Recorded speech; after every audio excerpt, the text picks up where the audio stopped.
నమస్కారం.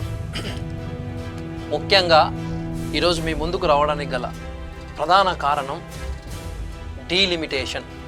అసలు ఈరోజు దేశంలోనే ముఖ్యంగా దక్షిణాది రాష్ట్రాల్లో ఒక అలజడి. అసలు డీలిమిటేషన్ వెనుక ఉన్న రహస్య ఎజెండా ఏంది?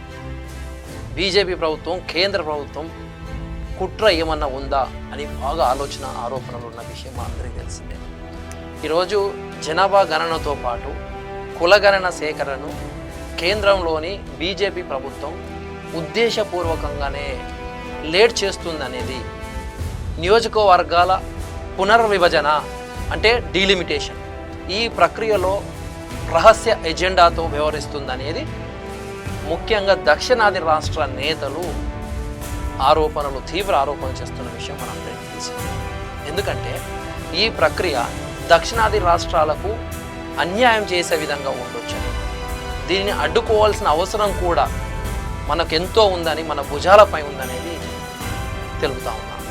జనగణన, కులగణనం ఆలస్యంపై ఎన్నో విమర్శలు కూడా వస్తున్న విషయం మనందరికీ తెలుసు.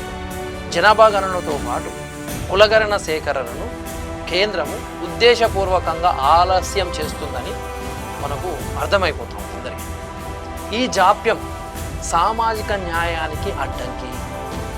అంతేకాదు, ఈ డీలిమిటేషన్ ప్రక్రియ యాదృచ్ఛికం కాదు, దీని వెనుక కొంత రాజకీయ కుట్ర దాగి ఉందనేది చాలా ఆరోపణలు వస్తున్నాయి. ఈవెన్ తమిళనాడులో మన స్టాలిన్ గారు కూడా దీన్ని తీవ్రంగా ఖండించిన విషయం మనందరికీ తెలిసింది. అయితే ఈ 2026లో ప్రారంభమయ్యే జనగణన, కులగణన ప్రక్రియలు 2027 వరకు వాయిదా పడుతుండడం చాలా ప్రమాదకరమని మేము భావిస్తూ ఉన్నాం అందరూ. ఈ డీలిమిటేషన్లో దక్షిణాది రాష్ట్రాలకు అన్యాయం జరిగే సోర్సెస్ ఎక్కువ ఉన్నాయి. జనాభా నియంత్రణ విధానాలను ఖచ్చితంగా అమలు చేసింది ఏదైనా ఉందా అంటే అది దక్షిణాది రాష్ట్రాలు. ఈ డీలిమిటేషన్ ప్రక్రియ వల్ల పార్లమెంటు సీట్లను కోల్పోయే ప్రమాదము దక్షిణాది రాష్ట్రాలలో ఉంటుంది. అది తెలంగాణ కావచ్చు, ఆంధ్రప్రదేశ్ కావచ్చు, తమిళనాడు కావచ్చు, కర్ణాటక కావచ్చు, దక్షిణాది రాష్ట్రాలు. సో జనాభా నియంత్రణలో విజయం సాధించిన ఈ హిందీయేతర రాష్ట్రాలు ఇప్పుడు దీంట్లో చాలా శిక్షకు గురవుతున్న పరిస్థితి ఏర్పడుతూ ఉంది. ఇప్పుడు జనాభా నియంత్రణను పట్టించుకోని రాష్ట్రాలు, ఎస్పెషల్లీ నార్త్ ఇండియా వైపు అదనపు సీట్లను వాళ్ళు బహుమతిగా పొందే అవకాశాలు ఎక్కువ ఉన్నాయి. అదే చాలా విచారణ, బాధకు గురి చేస్తున్న ఘటన. ఇది ఫెడరల్ వ్యవస్థను దెబ్బతీసే చర్యగా అభివృద్ధి సాధించిన రాష్ట్రాలకు విస్మరించే ప్రయత్నమే ఈ కుట్ర అని భావిస్తూ ఉన్నారు మేధావులు.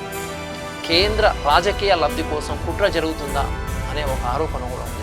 2027లో చేపట్టనున్న జనాభా గణన 1971 గణన స్థానంలో ఆధారంగా నియోజకవర్గాల పునర్విభజనకు ఉపయోగపడుతుంది. ఈ ప్రక్రియ ద్వారా దక్షిణాది రాష్ట్రాల ప్రాతినిధ్యాన్ని తగ్గించి పార్లమెంట్లో తమకు అనుకూలంగా పునర్వ్యవస్థీకరణ చేసుకోవాలనే లక్ష్యంతో ఈరోజు బీజేపీ ప్రభుత్వం పనిచేస్తుందని చాలా ఆరోపణలు ఉన్న విషయం అందరికీ తెలిసిందే, దేశం అంతా తెలిసిందే.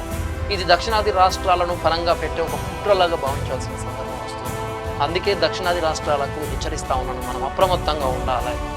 దక్షిణాది రాష్ట్రాల ప్రాతినిధ్యాన్ని కాపాడుకోవడానికి మనం కూడా వ్యూహాత్మక చర్యలు చేపట్టాల్సిన సమయం ఆసన్నమైందని, మనం జాగ్రత్తగా ఉండాలని, ఈ ప్రమాదం మన ఇంటి దాకా, మన గడప దాకా వచ్చిందని అప్రమత్తంగా ఉండి దక్షిణాది రాష్ట్రాల హక్కులను రక్షించుకోవాలి, పోరాడాలి అని నేను తెలియజేస్తూ ఉన్నాను. అంతేకాకుండా ఈరోజు మన హక్కుల కోసం మనం పోరాడి సాధించుకోవాలని, మనం స్వాతంత్రాన్ని సాధించుకున్నాం, తెలంగాణ రాష్ట్రాన్ని సాధించుకున్నాం, ఎన్నో పోరాటాలు, ఎన్నో త్యాగాల ఫలితాలు. ఈరోజు అలాగే దక్షిణాది రాష్ట్రాల హక్కును కూడా మనం రక్షించుకోవాల్సిన బాధ్యత కూడా మన పైన ఉంది.